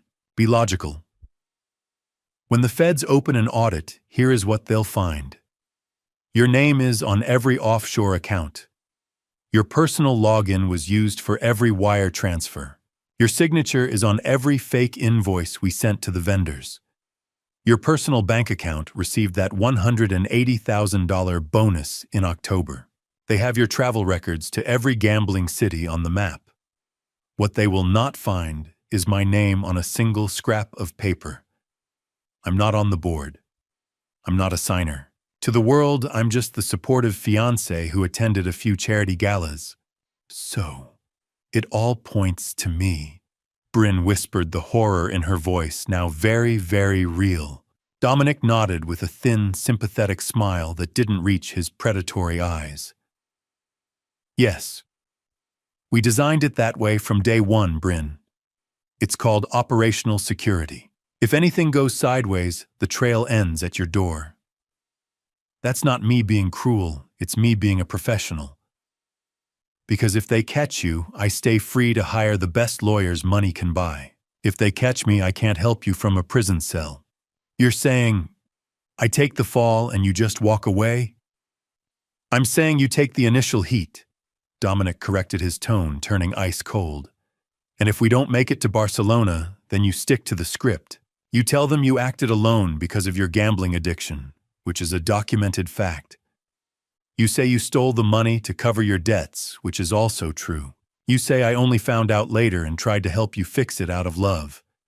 You might do 3 to 5 years in a minimum security facility, and I'll be out here keeping the rest of the money safe waiting for you. 3 to 5 years. Bryn's voice was a ghost. And you, what happens to your grief if I'm arrested? Dominic sat back down casual, as if discussing a business merger. I'd play the part of the heartbroken fiancé who had no idea his bride-to-be was a master manipulator. I'm a victim in this, Bryn, just like your father. In the surveillance van, Tyler's voice was a low, terrifying growl. There it is. The full confession of the frame-up. Grant, take the monster down. Bryn wiped her face, staring at Dominic, as the final veil of her life fell away.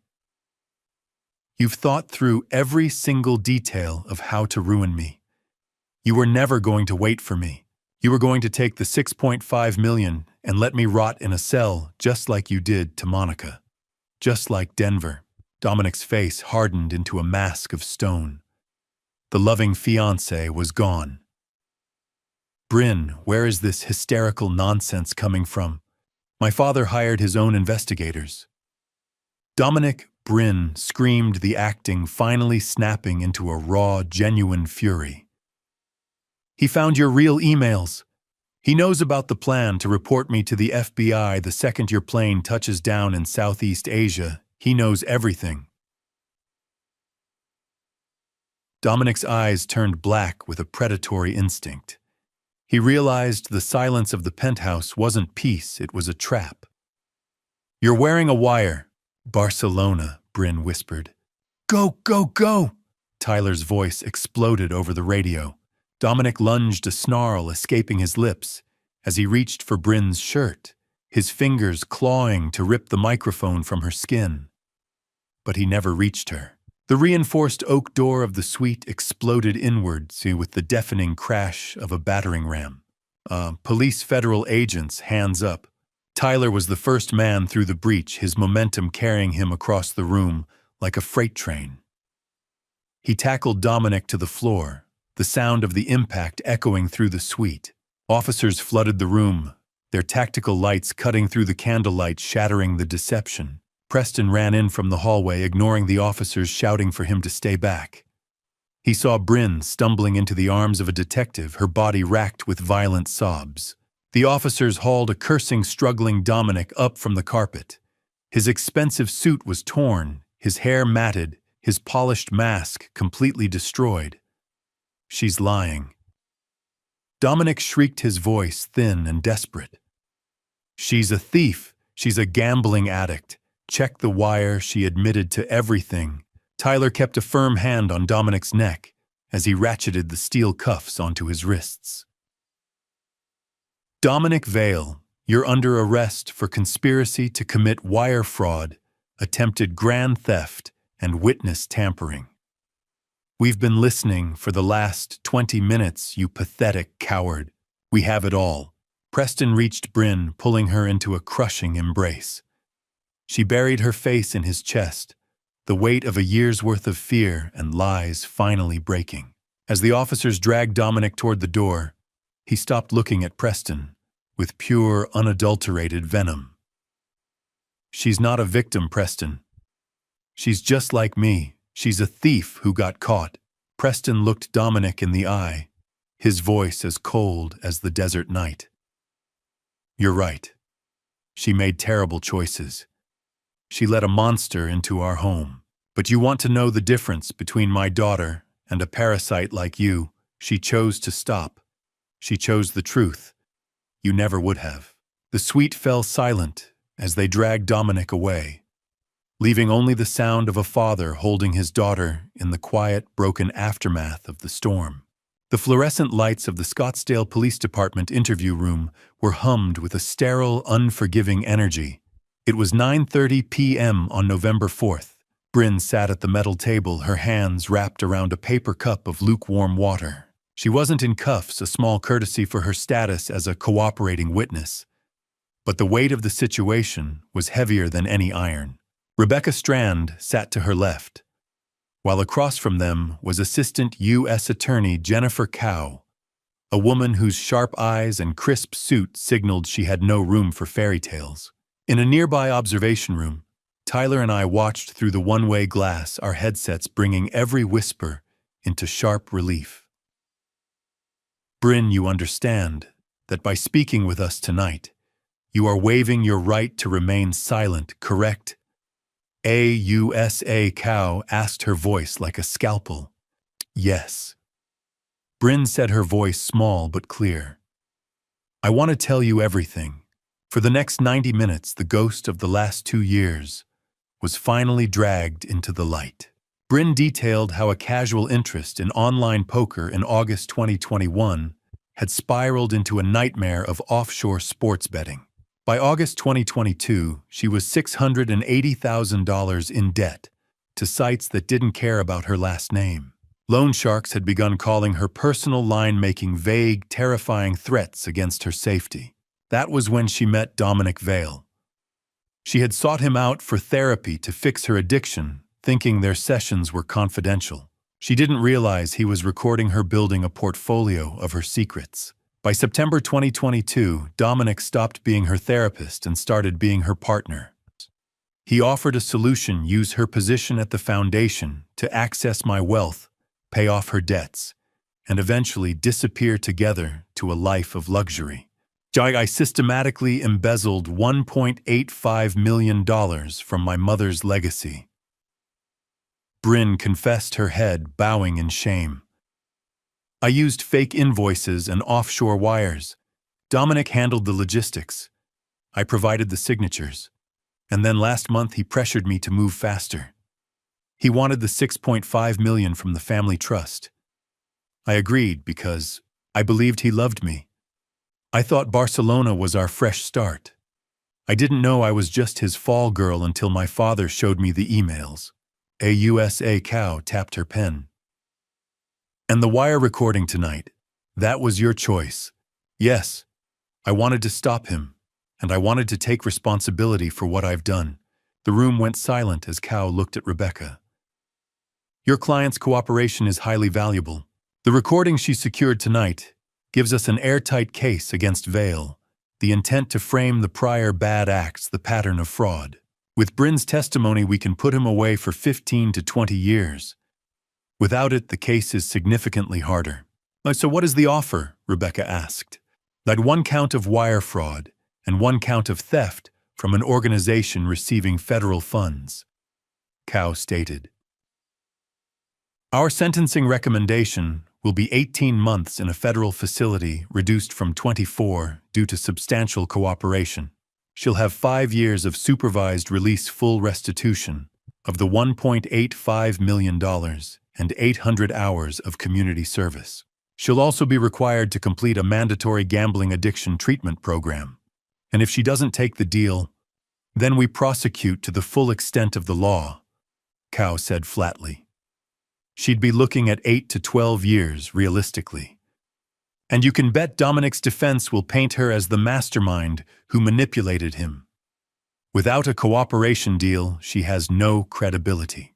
Bryn looked at Rebecca, then at the camera lens, as if she knew I was watching. Take the deal.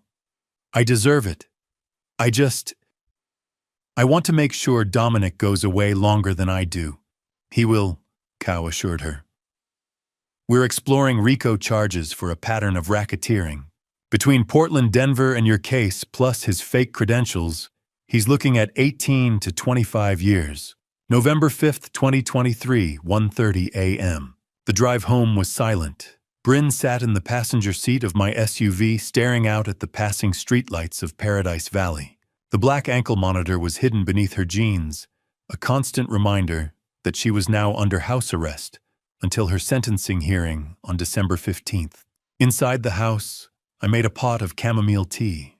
We sat at the kitchen table, the same place where Sarah used to help her with her homework. I'm so sorry, Dad, Bryn whispered into her mug. I destroyed everything. The foundation, your trust, Mom's memory. I reached across the table and held her hand. Her skin was ice cold. You made terrible choices, Bryn. Selfish, destructive choices. But you also made one very brave choice tonight. And that is the one I'm going to choose to remember. I'm going to prison, Dad, for 1.5 years. And I know, I said, my voice thick with emotion. And I will visit you every single month. We'll use that time to get you the help you need. And when you get out, we will rebuild. Not the foundation, but our family. Together. Bryn finally broke the tears streaming down her face. How can you not hate me? Because you're my daughter, I said, pulling her into a hug. And because your mother would want me to fight for you even when you couldn't find the strength to fight for yourself. The nightmare is over, sweetheart. Now we just have to walk the long road back. The courtroom was a sea of dark suits and camera lenses on November 15th, 2023. This was the moment the Scottsdale psychologist multi-state charity fraud scheme moved from a private nightmare to a national headline.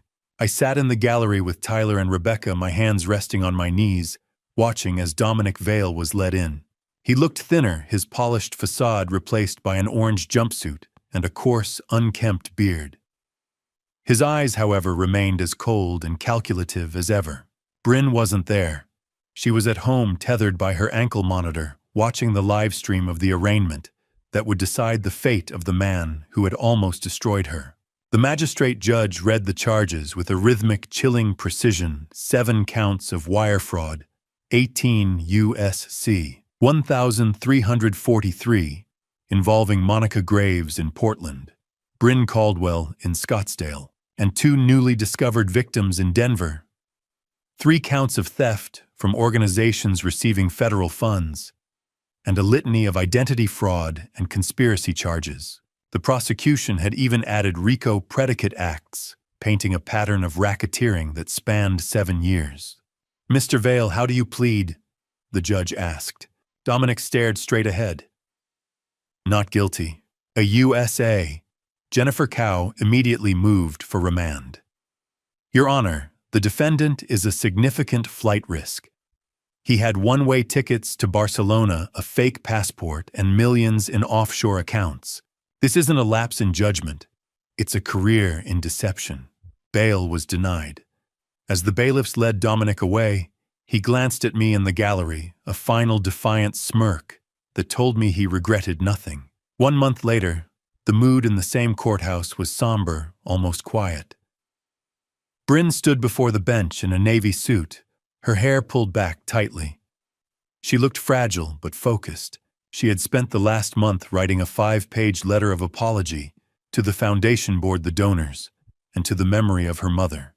"Ms. Caldwell," the judge said, looking over his spectacles, "you held a position of immense trust. You managed a legacy dedicated to mental health, and you betrayed it. You conspired to steal from your own blood. Do you understand the gravity of your actions?" "Yes, Your Honor." Bryn's voice was steady, though her eyes were wet. "I betrayed my family, my mother's name, and the people we were supposed to help. My addiction is an explanation, but it is not an excuse. I made conscious choices to lie and steal from the person who loved me most. I accept full responsibility, and I am committed to making amends, starting with whatever sentence you deem fit." The judge noted her extraordinary cooperation, which would be instrumental in convicting Vale. Then came the hammer.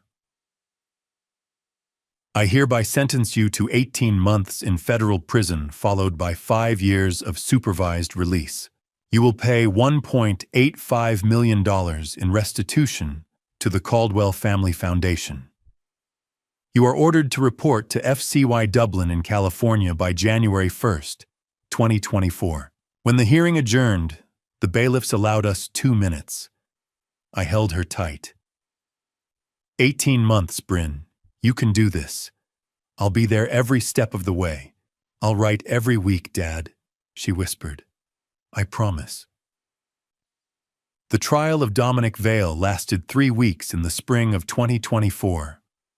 Monica Graves traveled from Portland to testify, her voice shaking but brave as she described his psychological manipulation. But the turning point was Bryn. She sat on that stand for 2 days, detailing every wire transfer and every lie. The recording of the Barcelona safe word meeting was played for the jury, Dominic's own voice echoing through the room, cold and incriminating. His defense tried to paint Bryn as a manipulative addict, framing a brilliant man to save herself. But the evidence, the endgame emails, the fake PhD credentials, and the trail of broken lives in Denver was insurmountable. On March 28, 2024, the verdict came back guilty on all counts. At his sentencing, the judge didn't hold back. Dominic Vale, you are a predator. You fabricated a life and a career to exploit the vulnerable. You showed zero remorse even as your victims sat feet away from you. This court finds you a danger to society. The sentence was 240 months, 20 years in federal prison, with a lifetime ban from any nonprofit consulting and a restitution order of $2.8 million. Dominic didn't flinch. He was led out in silence, a ghost of the man who had tried to build a kingdom on stolen lives. As Tyler and I walked out of the courthouse, a swarm of reporters met us at the steps. "Mr. Caldwell, how do you feel about the 20-year sentence?" I stopped and looked directly into the camera lens. "I feel relieved that a dangerous man is off the streets," I said, my voice carrying across the plaza. "I feel heartbroken for my daughter, who is currently paying the price for her mistakes. And I feel grateful to the investigators, the prosecutors, and especially to my son, who made sure justice was served." That's all I have to say. I turned and walked away, Tyler's hand on my shoulder. For the first time in years, the air in Phoenix felt clean. He drive from the familiar red rocks of Scottsdale to Northern California was 5 hours of a heavy, suffocating silence. It wasn't the kind of silence that comes from having nothing to say, but the kind that comes when everything has already been shattered. On January 1st, 2024, the landscape outside the SUV window shifted from the vibrant desert to the low-slung, gray-fenced horizon of FCI Dublin. It wasn't the towering fortress of steel I had imagined, but a sprawling dormitory-style complex that housed 1,200 women. Most were like Bryn, non-violent white-collar offenders who had traded their integrity for a shortcut. In the parking lot, the desert winter air felt thin and biting. I held Bryn in a hug that lasted longer than the sunrise. I could feel her shaking her breath, coming in shallow gasps against my shoulder. "You're going to be okay," I whispered into her hair, my own voice betraying me. "I'll be here every month. Every single month, no matter what." "I love you, Dad," she said, her voice finally cracking as she stepped back. She turned and walked through the iron gates, carrying nothing but a small plastic bag, a Bible, a few family photos, and a fresh, empty journal. I watched until her silhouette vanished behind the heavy steel doors. I sat in my car for a long time afterward, crying for the daughter I had lost, the father I had failed to be, and the woman she was now desperately trying to become. Month 1. Bryn was assigned to Unit C Bunk 47. Her world shrank to the size of a thin mattress and a metal locker. Life became a clockwork of gray, the 6 a.m. wake-up call breakfast, in a crowded, clattering mess hall, and her assigned job in the prison library. She spent 8 hours a day shelving books for 12 cents an hour. The physical work was easy. The mental work was a battlefield. The nights were the hardest nightmares of Dominic's predatory smirk and the crushing weight of what she'd done to her mother's legacy. She wrote a letter to the foundation board offering her meager prison wages as a symbolic start to her restitution. They wrote back cold and professional, "Focus on your recovery. The foundation is moving forward without you." That night she joined the prison's Gamblers Anonymous chapter. At her first meeting, surrounded by 11 other women in a circle of plastic chairs, she introduced herself and wept through her entire story for the first time.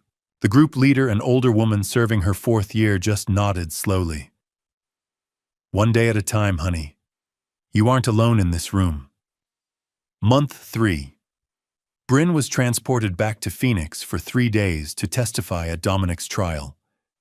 I watched her from the gallery, my heart in my throat. Across 30 feet of polished wood and legal pads, Dominic stared at her with a chilling, predatory hate. He tried to lock eyes with her, to use that old psychological grip. Her hands shook visibly, but when she spoke, her voice remained steady. She told the truth about the offshore wires, the fake signatures, and the hollow Barcelona dream. She didn't look at him once during her cross-examination. Back in her bunk that night, she wrote me a single sentence in her journal. "I did it, Dad. I told the truth. And for the first time, I didn't fall apart under his gaze." Month 6, the brutal summer heat baked the California valley, making the recreation yard feel like an oven. Bryn spent her hours walking the track, counting her steps like she was counting down the days. On June 15th, she filled a page in her journal with 5 concrete goals for her release. 1. Rebuild a relationship with Dad based on truth. 2. Find a job never in the nonprofit world again. 3. Pay every single cent of restitution, no matter how long it takes. 4. Stay away from every betting site. 90 meetings in 90 days. 5. Forgive myself someday. When I visited on June 20th, I brought news that Tyler had finally proposed to Emma. Bryn cried happy tears. It was the first piece of genuine family joy that hadn't been tainted by her deception. Month 12. Her early release review was a 10-minute video call that felt like a lifetime. Despite her exemplary record and completed addiction programs, the board denied her parole. They cited the significant breach of public trust. Bryn took the news with a strange, quiet calm that surprised even me. "Oh, I needed the full time," she told me during our December visit, her hand pressed against the glass. "I'm not the same person who walked in here on New Year's Day, Dad. I'm different now. I needed to sit with what I did until the guilt stopped being a weight and started being a teacher." Month 15. The prison counselor was blunt and unsentimental. 70% of white-collar offenders reoffend within 5 years. Don't become a statistic. Bryn didn't flinch. She laid out her re-entry plan with the precision of an architect, an office manager position at a local landscaping company I'd helped vet living in my guest house to save money, and mandatory weekly therapy. There would be no bridge accounts, no secret apps, and no shortcuts. Just honest, humble work. Month 18. At 6 a.m., the sun was just beginning to burn through the California mist. Bryn processed out for the last time, returning her drab prison uniform for the jeans and t-shirt she had worn 18 months ago. They felt loose on her now. She was 15 pounds lighter. Her hair was longer, and her face was etched with the fine lines of someone who had survived a war with her own soul. I was leaning against the car when the heavy doors finally hummed open. She didn't walk. She ran. We collided in the middle of the road, sobbing and holding on to each other, like we were the only 2 people left on Earth. "Welcome home, sweetheart," I said, my voice thick with relief. "I'm ready, Dad," she replied, wiping the tears from her face. "Let's go home." The 5-hour drive back to Scottsdale was the polar opposite of the first. The windows were down, letting in the hot, dry air of the Mojave Desert. Bruce Springsteen's Thunder Road played low on the radio. Somewhere near the Arizona border, Bryn fell asleep in the passenger seat, her head resting against the glass. Her breathing was deep and peaceful for the first time in years. I glanced over at her, the shadows of the passing cacti dancing across her face. She wasn't the same girl who had whispered that terrified warning to me at the engagement party. She was older, scarred, and humbled. As I steered us toward Paradise Valley, I realized that maybe that was the whole point. The clean route wasn't about erasing the past.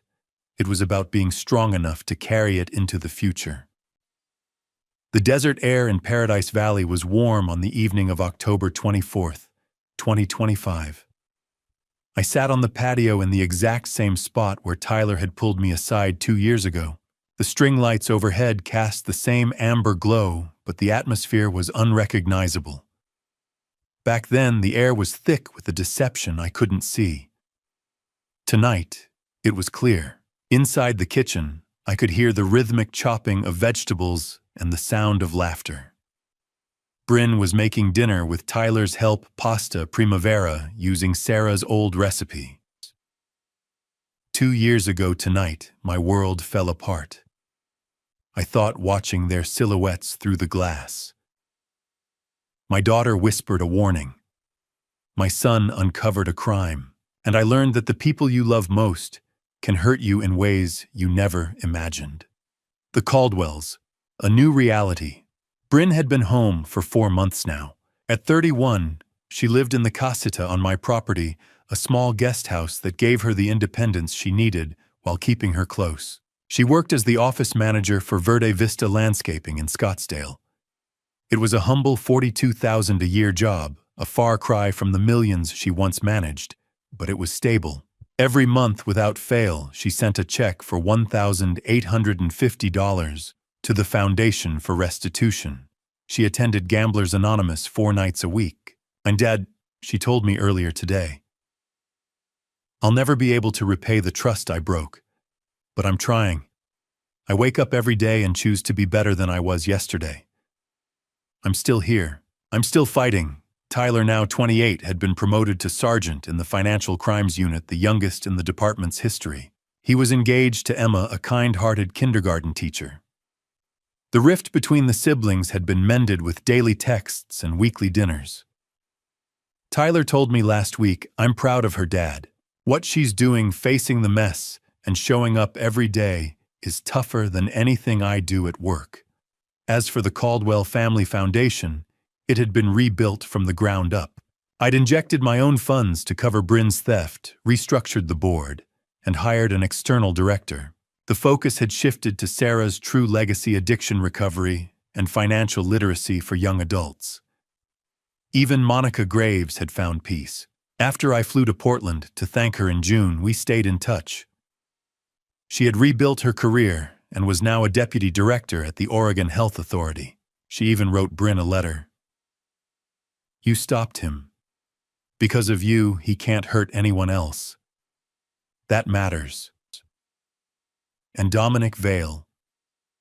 He was currently at USP Atwater, serving year 1 of his 20-year sentence. He had no contact with us, and his appeals had been shot down. I didn't hate him anymore. Hate takes energy I'd rather give to my children. He was a broken man who broke others, and now he was paying the price. The dinner table. Bryn brought the steaming plates of pasta to the outdoor table. Tyler and Emma followed, carrying the salad and drinks. I stood for a moment, looking up at the stars and thinking of Sarah, before Bryn touched my shoulder. Dad, dinner's ready. We sat together, 4 people, a simple homemade meal and a quiet strength. Tyler poured sparkling cider for Bryn. She hadn't touched a drop of alcohol since her release, a personal rule for her recovery. After a few minutes of light conversation about Emma's students, a silence fell over the table. Bryn raised her glass of cider. I want to say something. She began, her voice trembling slightly. 2 years ago, I was drowning. I made choices that hurt everyone at this table. I lied, I stole, and I betrayed the people I love most. And you. She looked at me, tears forming in her eyes. You had every reason to walk away, but you didn't. You fought for me when I couldn't fight for myself. I'll spend the rest of my life trying to be worth that fight. I stood up, walked over to her, and held her face in my hands. You already are, sweetheart. Every single day you already are. We hugged, and then Tyler and Emma joined in a messy, tearful, real group hug under the Arizona stars. Looking back at this journey, I realized that the scars of family betrayal are the hardest to heal. I stood by as my own blood traded our legacy for a lie.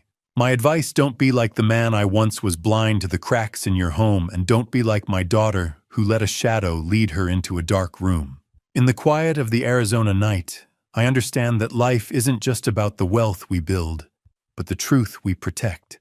We often hear of grandpa stories where wisdom is passed through peace, but mine is a cautionary tale written in the ink of deep family betrayal. I am a father who had to become a hunter to save his child, and I thank God for the strength to fight for her when she couldn't find it herself. These grandpa stories aren't always about perfect heroes. Sometimes they are about the raw, messy process of forgiveness. Trust is a fragile glass. Once shattered by family betrayal, it takes a lifetime of honest steps to glue the pieces back together. Let these grandpa stories remind you the road back to the light is long, but you never have to walk it alone.